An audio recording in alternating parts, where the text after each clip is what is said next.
Okay.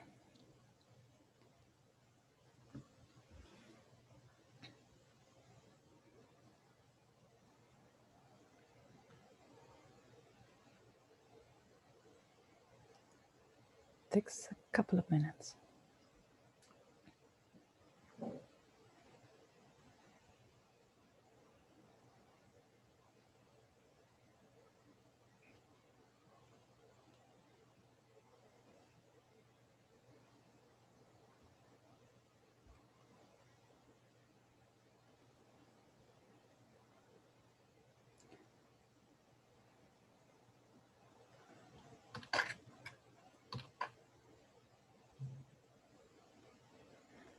Almost.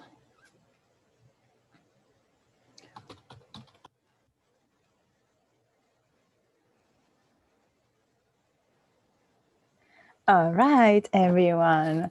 Thank you for being here at the Monica Campana Wellness Hub. And today we have a very special guest all the way from Nevada. Her name is JoAnna Phoenix. She's going to tell us everything about her journey into healing and what she's doing today to help other people. So, JoAnna, thank you so much for being here.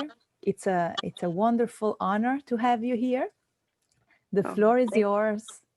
Tell us everything about you in 20 minutes. We don't have a lot of time, but you know, in a nutshell. Thank you for being here. Thank you for having me. Appreciate it. JoAnna, how was your journey into healing? Tell us. Well, I would say it's called being a wounded healer because you have to go through a lot of trauma and experience to help other people. So, you know, learning the hard way mostly, right? Yeah. So, yeah, I started my journey very young. As a child, I was a very sensitive child. I had a very strong connection with God, Jesus, whatever you want to call it, the universe. And I had conversations with God, you know, as a child, and it just seemed natural to me. And then life experience kind of hardened me a little bit, like people, you know, making you think that you're weird. Where were you born? You were born in Nevada too? No, I was born in southeastern Idaho in a little town, a Mormon town. Yes. And my dad was an English professor at Rick's College, is what it was called. And my mom was a homemaker. So, and I'm one of 6 children. Oh, wow. Yeah. So, big family. Yeah. Yeah. So sometimes we would fall through the cracks, you know, as far as our parents, because they were very busy, you know, taking care of the family and, you know, trying to raise us right in their way, which was very strict Mormon or LDS, as they call themselves. So LDS. Yes, Latter-day Saints. Huh. So it was a Church of Jesus Christ of Latter-day Saints is what they are. Huh. So very strict religiously. Yeah, so we went to church every Sunday without fail for 3 hours. And we had meetings during the week. And my parents both had jobs in the church. So, yes. You became a reverend, correct? Yes, that was much later in life. I'm a late bloomer. So, yes, because I kind of went through a transition of where I almost became like an atheist because I didn't no longer believe. It was too much. It was too much. Yeah, too much pressure. And like I have never been one that fit inside any kind of box, you know. And they made you fit for a long time. Yes. Yeah, until I was about 25. And then I started questioning, you know, and doing research on the internet and understanding why I wasn't crazy, that I didn't believe in it, you know. Yeah, because you felt like you didn't fit in, and that's what happens to many people sometimes, you know, that you're like, oh, maybe something is wrong with me. Yes, exactly. And why why do I fall so short, right? Mm. And, you know, I've always been kind to people and wanted to help them and accept them for the way they were and see them in their best light, right? So there was nothing wrong with you. It was just that, you know, you didn't really accept what you were giving. Right. And I just never was good at being judgmental of people. And not all Mormons are that way, so I don't want to portray that. It's just how it made me feel. Okay. Yeah, of course, of course. It's not good to generalize, but that's how you lived and what you Yes. experienced. And so so what happened? So then what was the next step? So in the LDS church, a lot of people get married very young because when you're a woman, you're just expected to be a wife and a mother. And mostly. that's it? Yeah. So I got married at right before I turned 19 the first time. Wow. Yeah. So, and I didn't have any children. The marriage only lasted for 5 years. And it wasn't a great marriage. And yeah, I just jumped at the first thing that came along that I thought they really truly loved me, right? So, and I mean, we helped each other grow, but and he was a non-denominational Christian, so he also liked to tell me that I was going to hell because I was LDS, right? So it's a lot of judgment in lots of religions, and I don't hold any grudges about it. It's just the way it was, part of the journey. So. Yeah, part of the journey to get to the next level. Yeah, and we never had any children together. At least you didn't have children, so you know. Yeah, so it made the parting a lot easier. So, and then I met my second husband, like a year later, less than a year later, and I got married him right away because I wanted to start having children.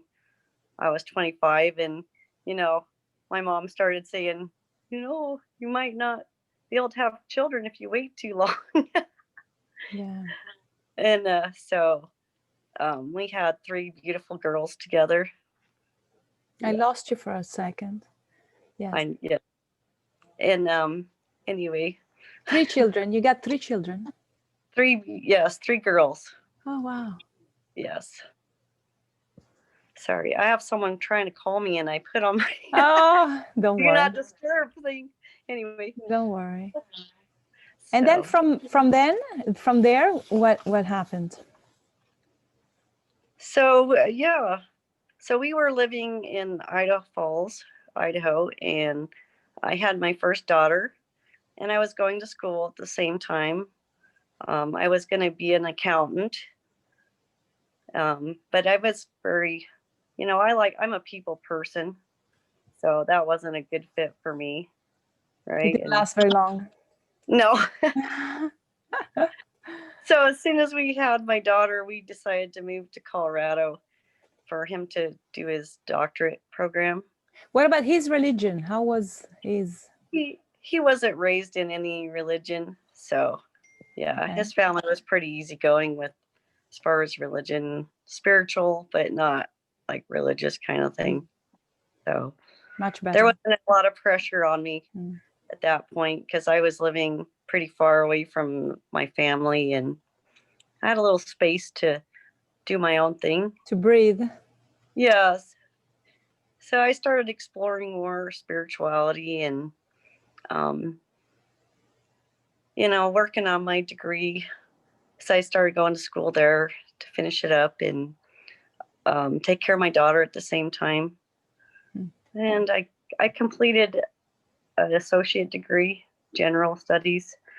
And then I also got a computer networking degree or a certificate anyway. So, and I started computer though, always computer, always, you know, accountant numbers. You were still trying to fit in the, you know, in the rational side of the world.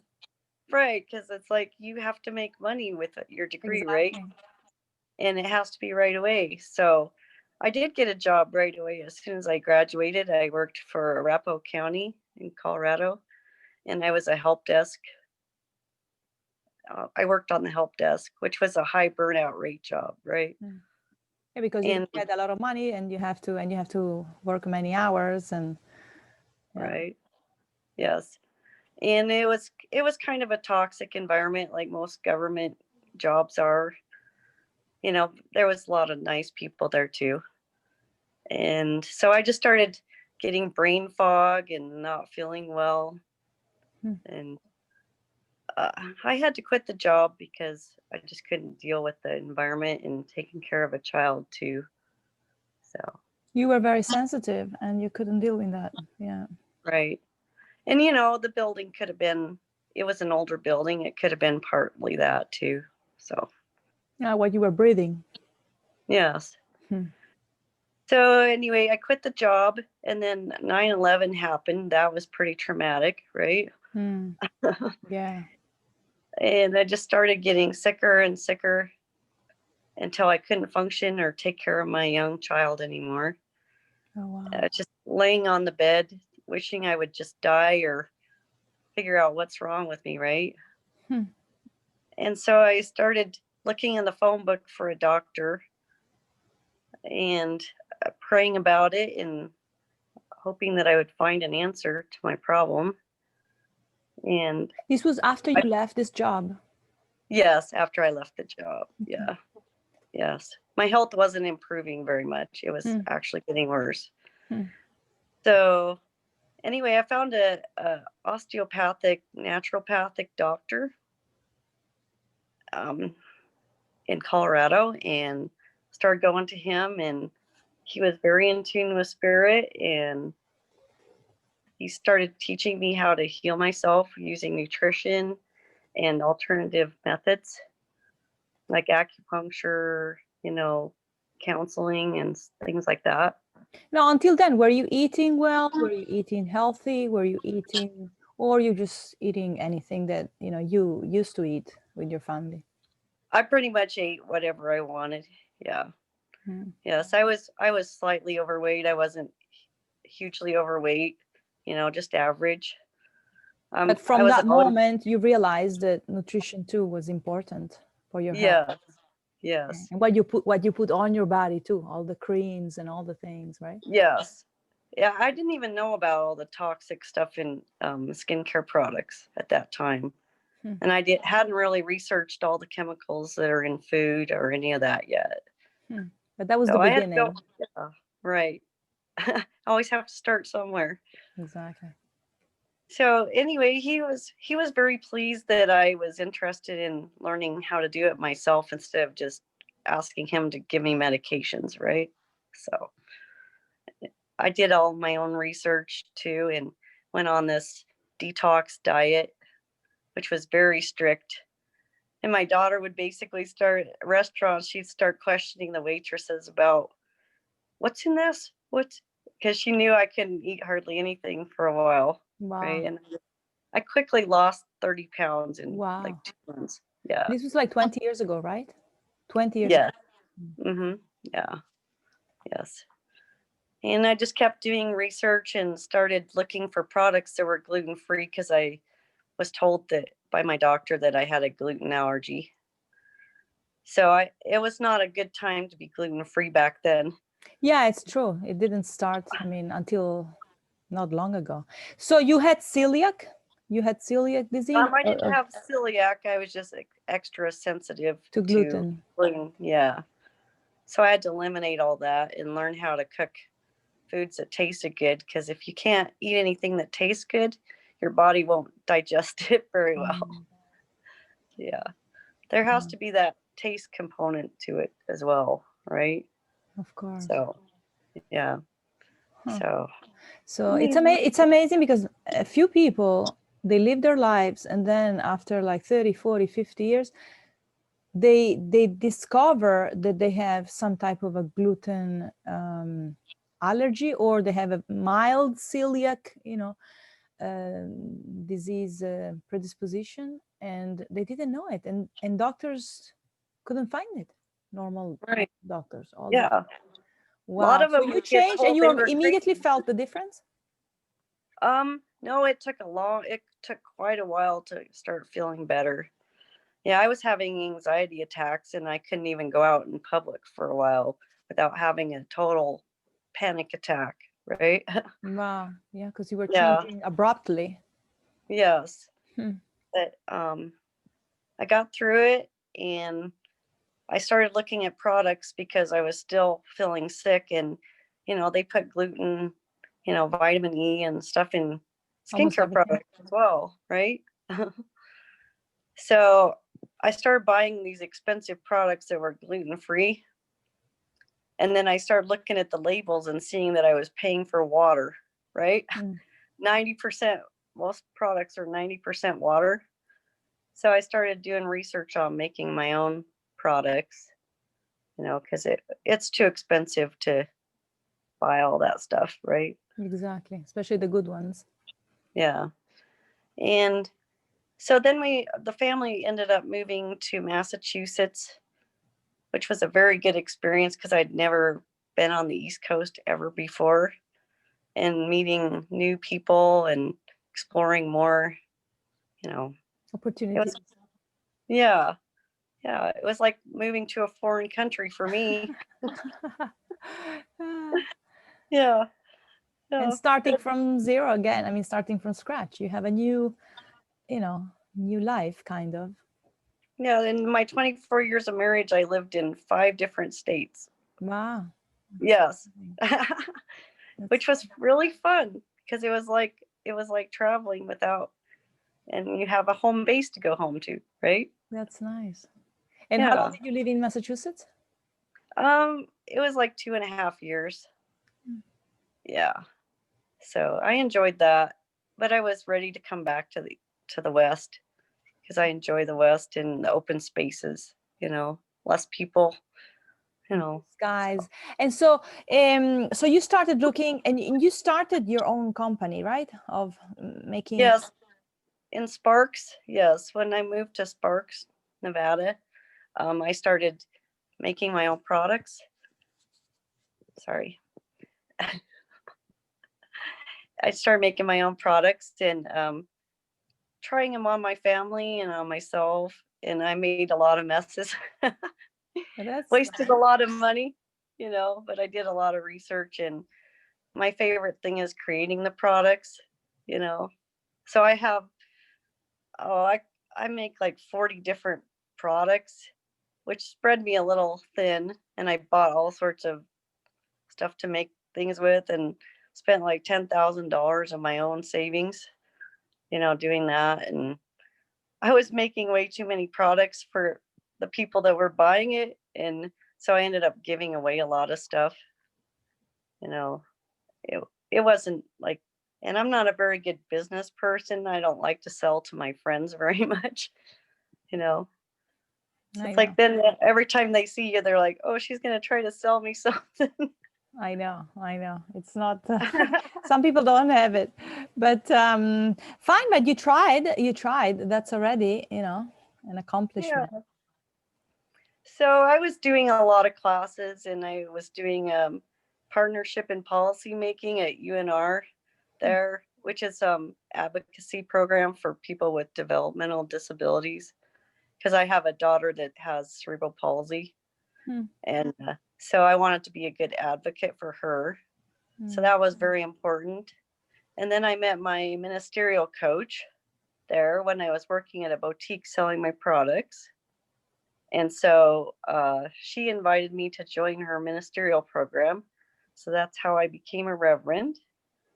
It was like it was a 9-month class, and then I had to do 3 months of internship, or actually it was a whole year of internship where I had to do a certain amount of hours of community service. So And so you speak in front of like, this is specific churches, or I mean, it's a it was specific it was at religion, my or discretion. it's just any. How does it work? It was pretty open. I could do any kind of community service. I did some talks in front of some people, and mostly just helped people for free. Hmm. You know, had people come over, and then I got interested in Reiki, energy healing, And so I did an online course for that and just practiced on all my friends and relatives, anyone that would let me. Like some of my family members were a little wary at first until I started explaining to them that it was energy from the universe, white light, Jesus, from Jesus, God, whoever, And then first they allowed you to do it. Yes. How long did that, I mean, you've been doing it for a while now. Yeah, since, let me think. Let's see. It's probably at least 6-7 years now. Now, can you do it also in like distance, like not physically? Yes. Oh, wow. Yeah, and actually a lot of people are much more receptive at a distance. Like this on Zoom? Yes. People lay down and you just tell them what to do and... Right. Wow. Sometimes I I send them a link to a meditation, so we kind of are listening to the same thing at the same time. So kind of helps us connect our energy a little bit better. That's wonderful. So, yeah. And then I also met a lady who taught quantum touch. So I started doing quantum touch, which is much more... What is that, the difference? Quantum touch is much more using your breath to amplify the energy and more visualization. So, yeah. So you combine the two in the Reiki? Yes. And then I started getting interested in sound vibration healing. Oh, I saw it. Yeah. Yeah. With those bells, with those bowls? Is it with the bowls or? You can use anything. Anything that makes a sound vibration, you can use. Even your voice, like toning sounds. You don't even have to be out loud with the toning. You can send it through your hands, the vibrations, and drumming, and I bought chimes, tuning forks, whatever you can find. Wow. So you don't have to spend a lot of money. So you're doing that too. And then you also got into shamanism. Yes. Yeah, I had a lot of friends in the Reno area that were shamans. And also someone I went to school with all the way from kindergarten through high school. He's a Navajo medicine man. And that interested. So yeah, that was interesting. So I just started doing more and more research and went to a shaman retreat at Mount Shasta and just doing online courses. Anyway, shamanism is basically like discovering your shadow side and bringing it out into the open so it can be healed. Oh, wow. That's what it is? That's pretty much it in a nutshell. Yeah. Wow. That's so interesting. Yeah. People think it's real, like all mysterious, but it's not that mysterious. Wow. That's so interesting. So you combine all of them. So you heard JoAnna, she's basically a transformational life coach who and shaman also, who is going to help you get to reach your better self, right? Through all these techniques. It's wonderful. Wonderful, JoAnna. Anything else that you want to add? We have a few minutes left. Let's see if I have any questions left for you. Yes. So what's your favorite way to work with clients? I prefer in person. Yeah, I like to just meet them and be very casual. Sometimes I use whatever modality just occurs to me at the time. I never have I try not to have a set agenda when I meet with people. I like Depends on the person. Yes. And their spiritual and religious background. I'm pretty comfortable with any spiritual or non-spiritual background. I can meet with a biker. Experience both. Yeah, I can meet with a biker. I don't care. I'm not afraid of people. And what kind of things do clients come to you for? Anything from financial, health, relationship, anything under the sun. I've heard it all. Wow. Huh. Nothing surprises me anymore, really. So Wow. And as you said, you work online too. I mean, people can yeah, be anywhere around the world, basically. right. Yeah, I like Zoom a lot. It's really nice. Yeah, But I've Zoom done, is nice. Yes. yeah. So, well, JoAnna, it's been really wonderful to get to know you better and to understand how your journey has been. And I'm sure. So, what is the next step? You're offering one-on-ones, right? Yes. And through people can reach you through your email. Yes, that would be the best. Or through Facebook. Yeah, Yeah, I'm that's gonna put all the links to all your pages on the post too. and also LinkedIn's a good way to reach me too. Okay, LinkedIn. Yes. Wonderful. Yeah. And you're also creating a book, right? You're writing a book with all your experiences and everything. Yeah. So it's in the one of your projects, your future projects, correct? And I'm hoping to combine it with my doctorate thesis for the ministry because yes. What's the title of your doctorate? I haven't come up with that completely yet. Mostly it's how to deal with toxic people. Oh wow. Yeah. Which we have to deal with all the time. So you know, it's a very useful, very useful topic. And Right. well, JoAnna, again, I hope you'll come back with more. And I want to know your progress, and I want to know how many people you have helped from today on. And I really thank you for being here and sharing your story with everyone.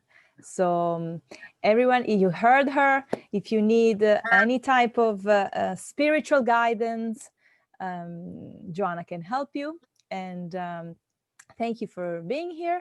And until next time, thank you, JoAnna. Thank you. Appreciate it. Ciao. See you soon.